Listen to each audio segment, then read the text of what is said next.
Welcome to the only guide you need on composition and layout as a graphic designer this year. And you are going to learn a lot today with this video, probably more than you expect, and that starts with something about the different levels of movement and flow on a design. Let's get it. In the realm of graphic design principles, the very first and most fundamental level of movement and flow is simply directing visual guidance. But let's take a look. In our starting poster today, we have a bold headline in the top left. And this is the natural place for the eye to start in the left to right reading cultures. But below that, a large geometric arrow points diagonally down to a secondary block in the bottom right, the CTA. Here, your brain obviously doesn't need instructions. It sees the bold element and then it just follows the arrow instinctively. It doesn't have to be something as stupidly obvious as an arrow though, just something that acts as a bridge or a path as such. This is the most obvious and literal form of movement in graphic design. But why does it work? Well, it works because the human eye instinctively follows directional cues. You'll see it in everything from wayfinding signage in airports, to sports adverts where the athlete's gaze or maybe a part of their body points towards the logo or a specific part of the design. At this level, movement is about raw and obvious clarity. You're telling the eye exactly where to go. Simple and, of course, straightforward. But we are going to steadily move into more advanced teachings in this video with each different level. So once you've mastered simple, basic direction, the next step is to use hierarchy to create a natural flow without relying on arrows or obvious lines. And it's easier to achieve than you might think. So on our poster, I'm adding a medium-sized subheading and a smaller detail at the bottom of it. And the arrow has been completely banished, as you can see. Now, instead of jumping straight from the headline to the CTA at the bottom right, your eye actually stops in the middle before continuing. This happens because of visual weight. Larger, bolder elements are seen first, then medium elements, and then the smaller ones. It's like a gravitational pull where size and contrast dictate order on a graphic design. But the question you might have is, why? Why is this needed, or why is this even a thing? Well, the benefit of hierarchy-driven flow is that it feels effortless. You don't have to draw an arrow because the composition itself creates an invisible one. Think of editorial layouts in magazines, or minimal poster designs where there's no decoration at all, yet your eye, on a good design, still travels in a deliberate sequence top-down. This is where movement becomes more sophisticated. The viewer doesn't feel directed on a conscious level, but they're still being guided by you, the designer. And this is only stage 2 in today's video. So at stage 3, we're adding a touch of complexity. Movement doesn't have to be one single journey from point A to point B. You can have multiple flows running at once on a single design, a main route and then smaller micro routes. So zooming into our central section, I'm adding smaller type blocks and elements that pull the eye into a kind of short loop before reconnecting to the main path. This creates a kind of exploration moment. The viewer takes a side road, processes extra detail, and then returns to the main path. It's kind of like fractals in nature, where we have smaller movement and flows within a main movement and flow. The advantage here is time on a design. By giving people more than one visual path, you keep them looking for longer. But of course, this will depend on your brief and what content you've been given to work with. This is just a clear example for you guys today. But the trick is to balance the strength of these secondary flows so they don't overpower the main one. But it can go totally and drastically wrong. Some designers might use too many competing paths, and the design might end up feeling chaotic. But done correctly, layered paths give your work a richness and a depth that actually rewards multiple different viewings. Now we get into the psychological side of movement. Implied motion is when a still design makes the viewer feel like something is actually moving in some way.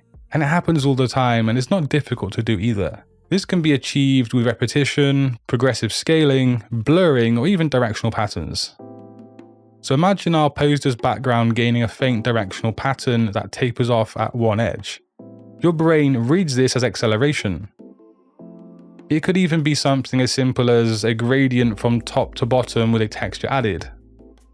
Or think about photography in editorial design, a dancer's frozen leap, fabric caught mid-swing, or water splashing around a product shot. Even in brutalist design, you can actually create implied motion with repeated geometric forms, ones that get tighter or looser across a composition. The key here is suggestion. You're not physically moving anything, but you're making the viewer's eye behave as if it is. This is particularly powerful in static media because it makes the design feel more alive without actually using any animation. So far, movement and flow has been about actually dictating the journey, but sometimes in graphic design we need to kind of disrupt that journey. Now I'm adding a bold, rotated black square with a red motif right across our main flow path. At first, it might look like it's a mistake, something blocking the way here, but that is the point. Your eye hits it, it pauses, and then it has to find its way around it somehow. That pause actually forces re-engagement. Notice how the square is rotated at 45 degrees, and that makes it look even more disjointing compared to the rest of the layout. And that's not a mistake or fluke, it's done intentionally on purpose to add even more disruption. Flow disruption works because the brain doesn't like unresolved paths. If something interrupts the journey, we instinctively try to work it out. Now you can use this to slow the viewer down at key messages or key points, or to make the design feel more dynamic and less predictable. It is a high-level move that requires intention, not done randomly. So if you do it deliberately, it can become a tension point that makes the design more memorable or even allude to a specific point. So at the ultimate stage, movement isn't just about where the eye goes, it's about when the eye goes there and how long for. This is called temporal flow, controlling the rhythm of how long the eye lingers when it accelerates and when it pauses. It is kind of like conducting music, but with visuals. So perfect examples would be in luxury fashion advertising. Think of notorious magazine spreads. You have a full bleed image of a model with a sharp gaze. That's the fast hit. Followed by the layered details like jewelry, fabric, texture, or copy set in fine serif fonts. This is where the eye may slow down and scan a bit. Then a stark white space at the bottom where the logo sits alone. That's the pause. So that sequence forces the viewer through different beats: impact, linger, release. Or take Apple's product pages. The opening hero image hits you hard and fast. Then you slow down on the technical details in clean blocks. That's the slow part, of course. And that's before resting on a vast open white space surrounding a single product. That is the pause. And that rhythm creates a subconscious sense of time within a static design. A viewer doesn't just look at things here, they experience it like beats of music that I said earlier. Punch, slow, pause, release. The mastery here is kind of like a time-based journey on a design. That's when you've truly mastered flow. But the really key thing here is that something like, 99% of designers don't consider this temporal flow of time. But if you start to consider it on your designs, be it a poster, marketing brochure, website, whatever it is, you will begin to create better experiences for your audience.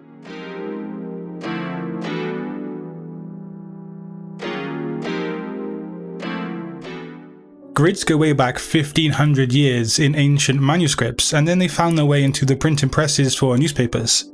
But I know you don't want to learn about history. You're here to learn about why grids are useful to you as a graphic designer, so let's get right into today's video. So the first useful reason behind the use of grids is that it will not only help you with your visual hierarchy, but it can totally determine your visual hierarchy. Now you might have a grid with say 6 columns running down the page. If you want an important aspect of your design to have dominance, you can stretch it over more than just one column, which will help create a visual hierarchy. Now as seen here on this webpage for MixD, we can suggest there are 3 columns running down the design. The text on the bottom left is within one grid column, yet the text in the top right covers 2 grid columns. Yes, it does seem simple, but that is the beauty of it. Grids make hierarchy really simple. Now I personally would split this design into 6 columns so you can really generate detailed design assets. The next somewhat hidden reason why grids are so useful as a graphic designer is that they can cause some great impact by totally neglecting the grid. Okay, not totally, but for this tip, do make sure parts of your design adhere to the grids. So maybe a few boxes of typography and some imagery that fall in line with the grid columns and rows, but then have a design element that totally breaks the rule. This will create some contrast and visual impact, which is always good for grabbing the attention of your viewer. This example here has 4 columns on the grid, and then elements that totally disrespect it are added in, which creates some contrast and intrigue. This is how you both use grids and go against them in the same design at the same time. Now the third point when using grids that you might not be aware of is that grids are insanely versatile. They don't just need to be kept for a layout design for such things like magazines or newspapers. Oh no. They can also be used for pretty much everything from logo designing, website creation, font design, posters, and just everything else you can likely think of. Grids are easy to set up and they can be used on almost anything that you want to design. Understanding this versatility does help any design from the get-go. Now I've spoken about micro and macro whitespace on this channel before, about how it's so important to take note of. But grids actually help you create that white space on your designs effectively. Simply just thinking about which rows and columns of your design will have empty spaces can be a great way to make that white space. Also, if you have, say for example, 3 columns and 4 rows, it might be wise to split each column into 6 columns and each row into 6 rows, so you have a lot more detail to work with within that micro white space. And remember, micro white space is that smaller space between lines of text and closely packed together design elements. Tip number 5 is that the viewer's eye can be helped along your design by the use of grids. Subconsciously speaking, audiences of your designs will typically not like lines of text to be too long or too short, because it makes the information harder to digest. Having grid systems in place can help with this issue, but that's not the only instance where grids can help with the viewer's eye. If you have a layout that's really busy and heavy with lots of text or design elements, using grids can make the viewing experience a whole lot easier simply by arranging everything neatly and in an orderly fashion.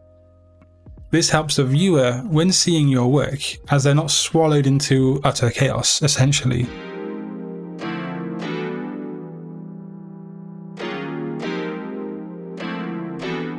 Baseline grids are used to align all body text, headlines, and captions across multiple columns, and this ensures a clean, consistent spacing and improves readability throughout the article or your graphic design. Or that's the intention anyway. Now consider using different type sizes that still align with the baseline grid. For instance, use a multiple of your base leading, so like 28 points for headlines if your body text is 14 points. This creates a harmonious relationship between the text elements without losing that crisp alignment that we're looking for. Now, a column grid is a versatile layout tool commonly used in magazines, newspapers, and multi-content websites. This grid divides the page into 4 equal vertical sections, giving designers flexibility to organize content whilst maintaining a balance and structure. To create even more visual interest, try overlapping elements like images or text across multiple different columns. For example, a featured image can span across 3 columns, while the accompanying text could just flow into 1. With a modular grid, each product, image, or graphic gets its own module. This can be an image, a title, description, price, whatever. And this ensures consistency across multiple pages, while allowing the designer flexibility to showcase different types of content. Now, it's often used in websites, and this grid layout keeps the layout looking clean and easy to navigate. But try this. Vary the module size based on product categories of importance. So for example, maybe highlight bestsellers or new arrivals by giving them more space in the grid, or even spanning 2 modules horizontally. This trick not only makes certain products stand out, but also creates visual interest, breaking the monotony while still keeping things organized, which is important. The manuscript grid is pretty straightforward, it doesn't need much explaining. It's just a single column grid used to organize the flow of a text in a book, and it uses margins for notes or images, ensuring the content is easy to read without any distractions. Can hierarchy utilize grids? Yep, it sure can. In fact, there's even a grid based around hierarchy.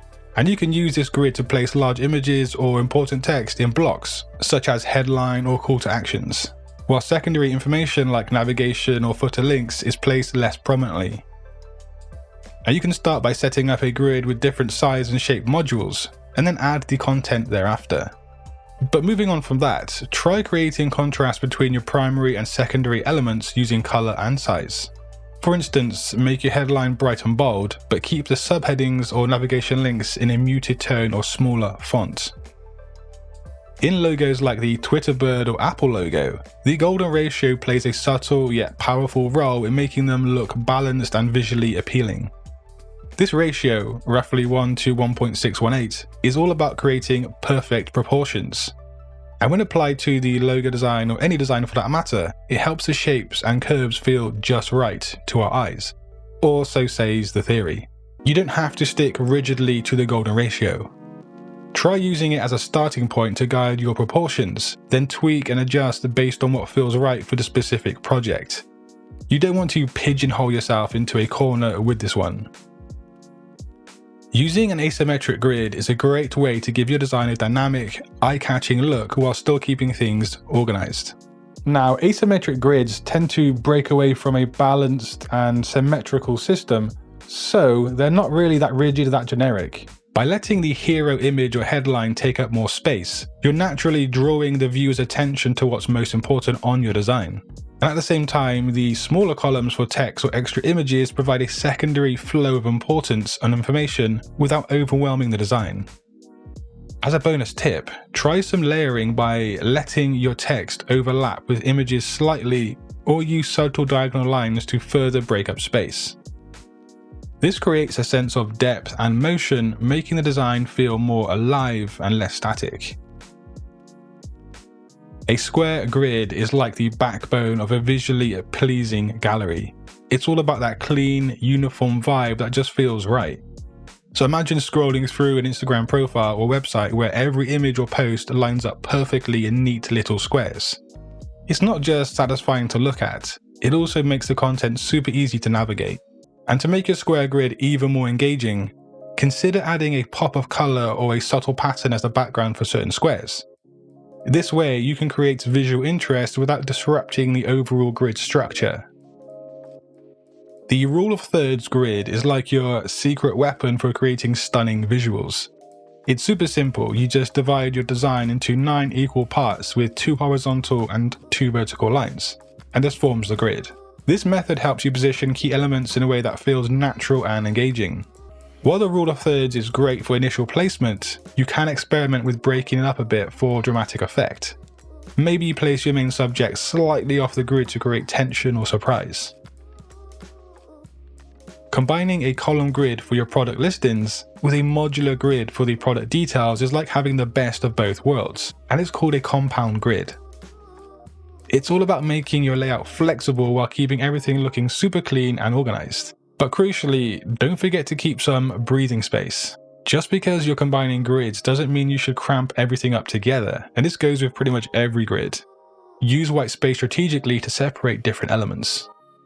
Using an isometric grid is a fantastic way to add a cool 3D vibe to your illustrations or designs, perfect for making buildings or data structures looking really cool in infographics.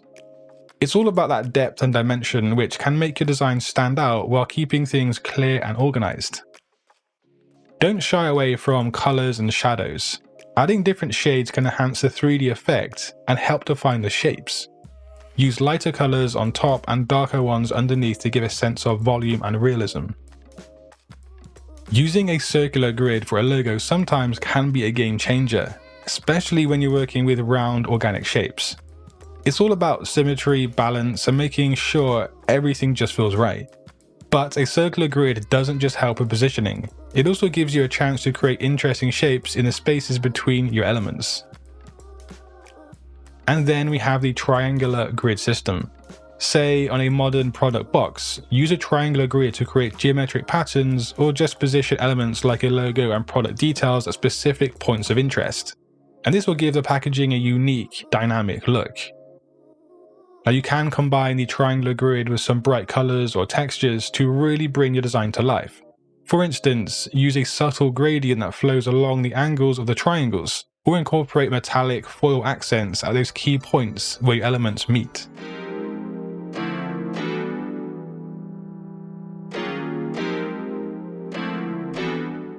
Okay, let's break down how leverage points actually shows up on real designs, and more importantly, how you can start building them into your work. So take the Nike campaign here. This design has a clear leverage point, that is the model. That's what grabs your attention at first. Why? Well, because the designer used contrast, bright neon outlines, a misty background, and there's also scale at play here.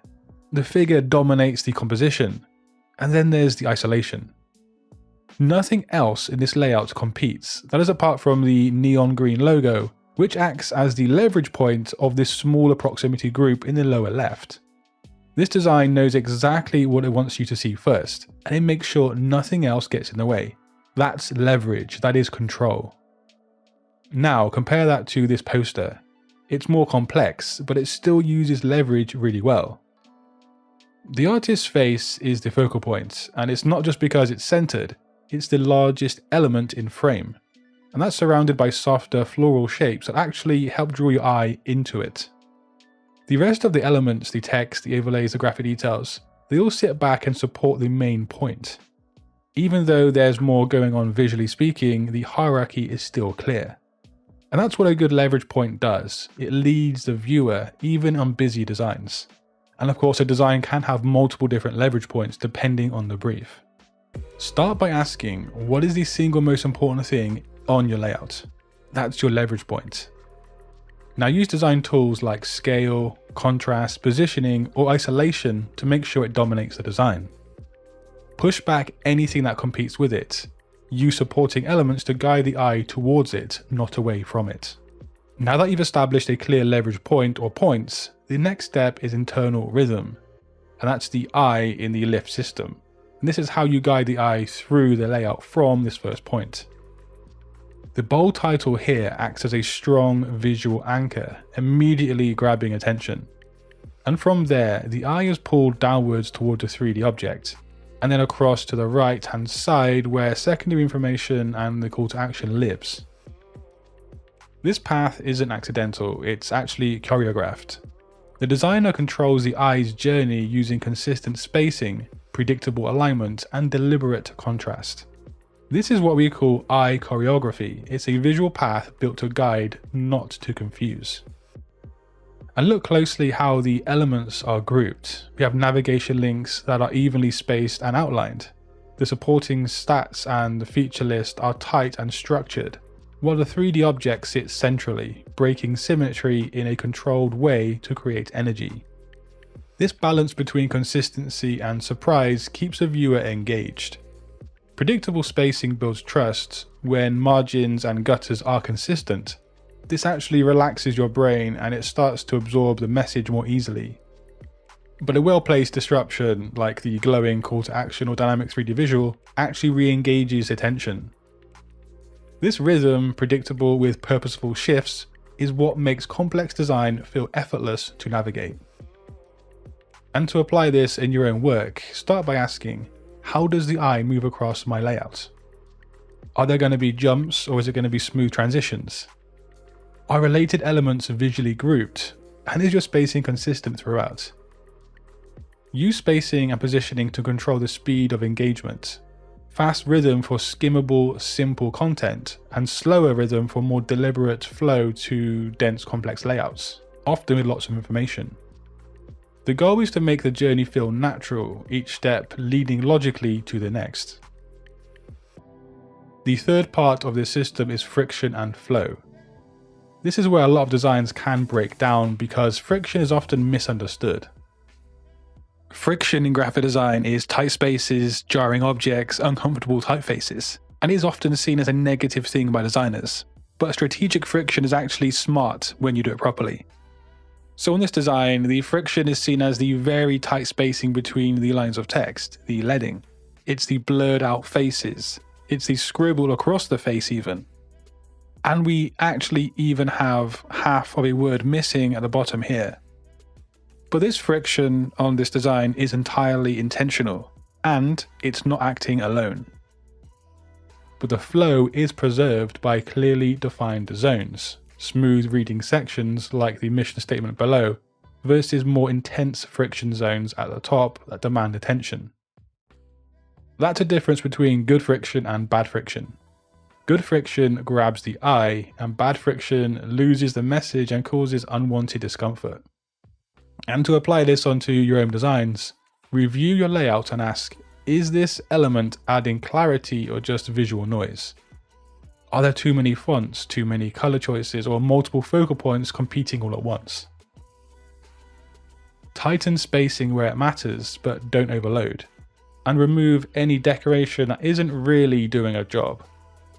Friction is like seasoning, just enough adds some flavor and some depth, and too much will ruin the whole thing. The best designs use friction and flow together, one for emphasis and the other for ease. A great design doesn't just look good once, it works across every format, every size, every platform. If your design only works in one perfect setting, an ideal setting, then it's not a solution, it is a problem. This exhibit visual identity does a great job of maintaining consistency and energy across multiple different formats. Whether it's a large-scale hero poster or a smaller social post, the key elements remain intact. The bold contrast, the warped typography, the surreal portraits, and the recurring iconography and color scheme. Even when reduced in size, the hierarchy still holds true, and this central idea, the strange, compelling mood of the exhibit, still translates. And that's a sign of a scalable system. The layout flexes, but the identity still stays strong.